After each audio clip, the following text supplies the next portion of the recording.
for joining us for another weekend edition of Stories of Great Christians. Today is chapter 12 of 22 regarding the life of George Whitefield. And I'm glad you came along so you can enjoy the story today. So if after listening to the story you have a question or comment, please leave it. And if you would, invite a friend. Come along. Listen with you. And both of you can smash the subscribe button. It'd be nice to have you along every day. And thanks for joining us. Here we go.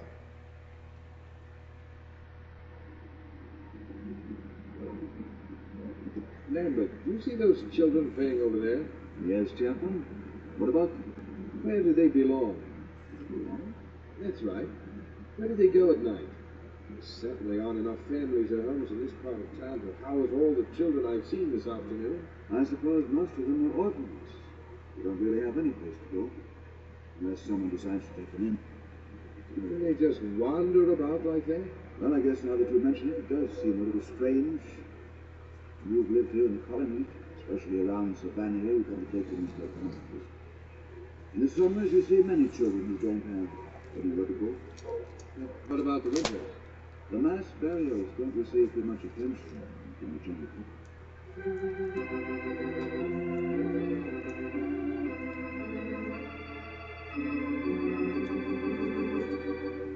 We greet our friends everywhere with Chapter 12 of Apostle of Two Continents, the story of George Whitefield. This is another in the series Stories of Great Christians. It comes to you from the Moody Bible Institute in Chicago.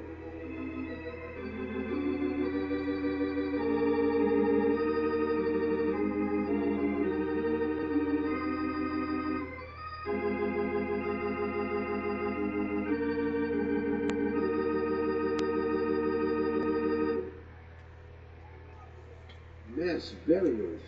Is that what I saw from the carriage a few months ago in this part of the city? More than likely. Orphans. So many of them. Where do they come from? Why are there so many here in Georgia? I'm afraid the word orphan is a little euphemistic, Chaplain. You know yourself that there aren't that many families that die off, leave children alone. There's a relatively high death rate, but I don't think it explains the many children. That's right. It doesn't. Well then, where are they all from? Those over there, for instance. I'll be open with you, Chaplain, because I think if anyone can do something about it, you can. You know that Georgia is designed to hide a new world people, the debtors and criminals, generally disturbing people. I know that, yes. The jails and workhouses are overcrowded in England. Well, you know what kind of general society forms when people like that get together to form. Do you think Governor Oglethorpe is always shipping new troops in here to keep order? No, the moral standards are quite low. That's what you mean. That's right. Now put all that together with the fact that there are roughly 25,000 Creek Indians in England. Indians who know very little of the white man's ways are more than elementary idiots. Lambert, do you Look mean... a little closer at those orphans over there, Captain. In fact, look a little closer at every group of the little ones you see playing about. Half-breeds, most of them, brought into the world by an act of so-called pleasure, usually taken back out of the world like it's stolen. Well, some would hope Governor Oglethorpe's new law about liquor will stop that sort of thing, but you know as well as I do that men have ways of getting what they want, no matter what the law says. Charles Wesley wrote to me while he was here and mentioned the great problem of these orphans. He never was so specific as to the underlying problem. I never gave it a thought until just now. Lambert, something must be done, both for these poor, homeless little ones, for the ugly situation that's given them birth. Some things are being done, Chaplain. Have you seen the orphanage near here in Ebenezer? No. Run by the Salzburgers. Let's go over there this afternoon. I'm sure the Reverend Mr. Bolson will be glad to show you around.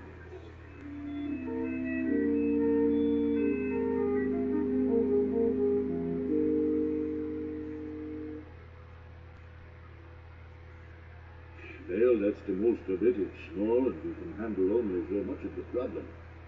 But as funds come in, we're able and we're growing.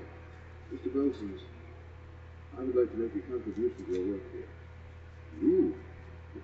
Well, I don't know what to say. When I came from England, I brought with me a considerable sum of money which has been given me by interested parties for use as I deem best.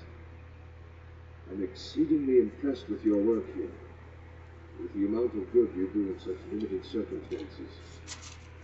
I should like to help you grow. Praise God. You must stay and see the service. We have them daily. And you must meet our little ones. They will be happy to meet such a good and kind man of God.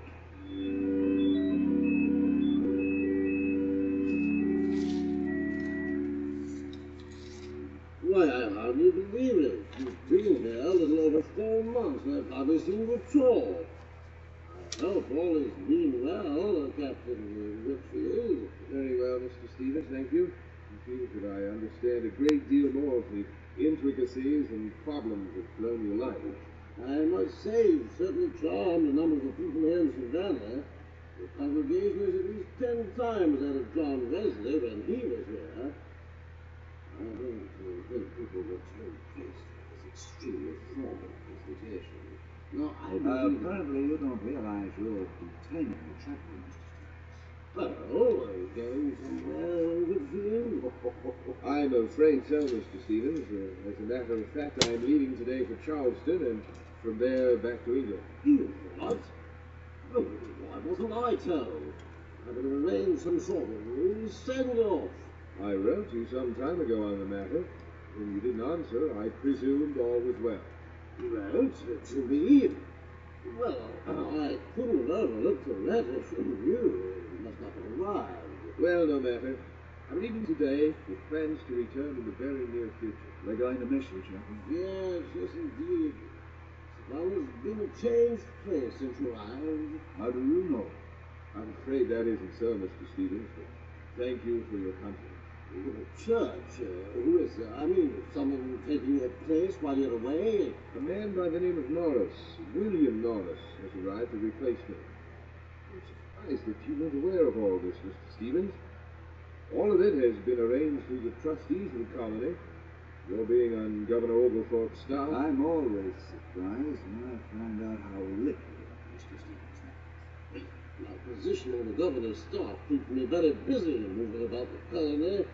It doesn't surprise me in the least that I'm unable to concern myself with everything that occurs. 2 reasons, actually. The Church of England has decided to ordain me a priest, and secondly, to collect funds for an orphanage I intend to establish here in Savannah. Oh, very worthy, very worthy. Well, possibly if we do something about keeping the little ragamuffins off the streets. It's very hard to explain to visitors to the city. Well, good trip, young fellow. We shall all anxiously await your return. We really shall, Chaplain Whitfield, and I mean it.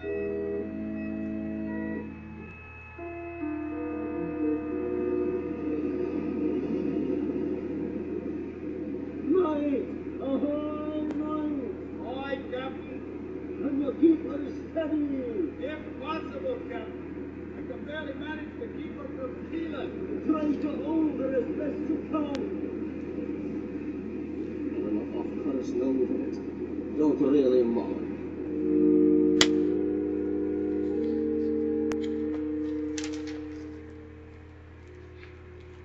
Well, that's where we stand now, Chaplain. There ain't a soul who knows where we are right now. Best I can do is keep heading in the right general direction. There is one who knows where we are, Captain. If you mean God, I think you might be wrong. I don't think even God would be spending any time out here on this God-forsaken ocean. Whither shall I go from thy spirit? Or whither shall I flee from thy presence? If I ascend up to heaven, thou art there. If I make my bed in hell, behold, thou art there. If I take the wings of the morning and dwell in the uttermost parts of the sea, even there shall thy hand lead me, and thy hand shall still hold me. Well, maybe he is here. Why don't he do some leading?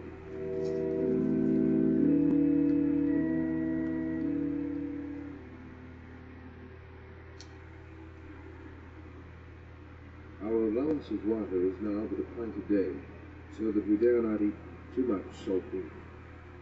Our sails are exceeding thin. More of them split last night. And no one knows where we are. But God does. And that is sufficient.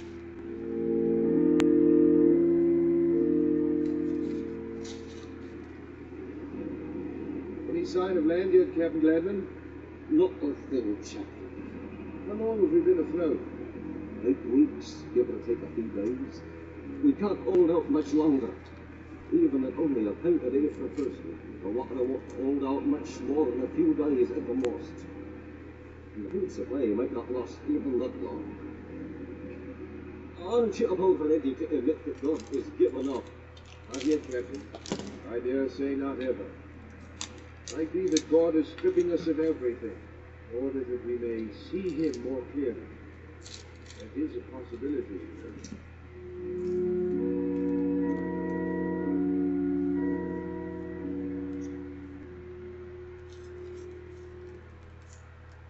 Still we are floating about, not knowing where we are. But our people seem yet to have hopes of seeing Ireland. The weather now begins to be cold, so that I can say with the apostle, I am in hungerings and thirstings, cold and fastings often. Our ship is much out of repair. Our food by no means enough to support nature. But I think of him who preserved Moses in the ark of bulrushes. So long as I look upwards, my faith will not fail.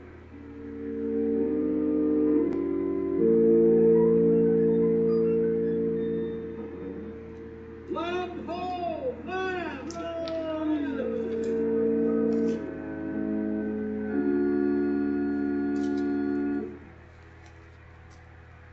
Sure, and if I'd have known it was the chaplain himself was on board, I'd have come out as soon as I saw your lights. You did fine, Mr. Richmond.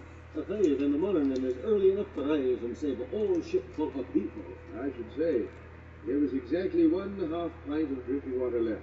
You were just in time. There's nothing at all. More than rewarded by meeting you, Captain Whitfield.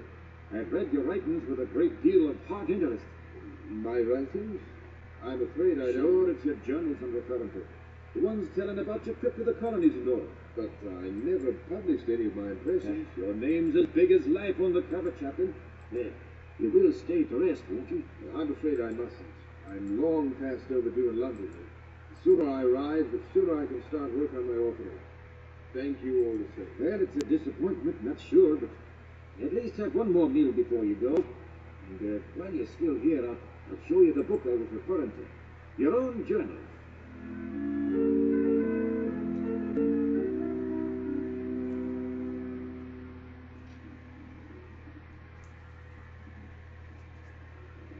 Are these the mates who had your journals published? Wesley's? No. I'm afraid that was the work of some overzealous friends with whom I corresponded. I do wish they'd informed me of their plan.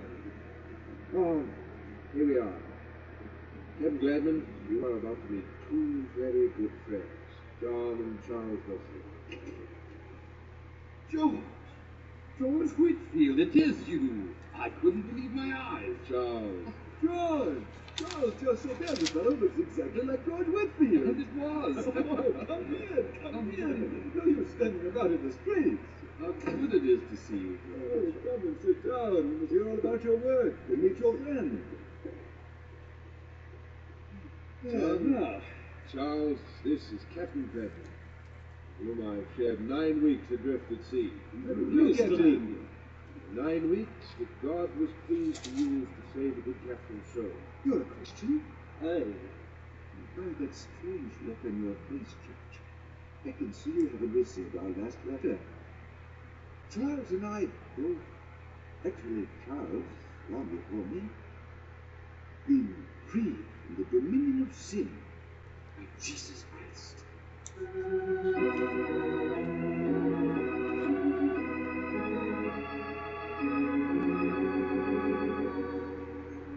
so we conclude Chapter 12 of Apostle of Two Continents, the story of George Whitefield. This is another in the series Stories of Great Christians that comes to you from the Moody Bible Institute in Chicago.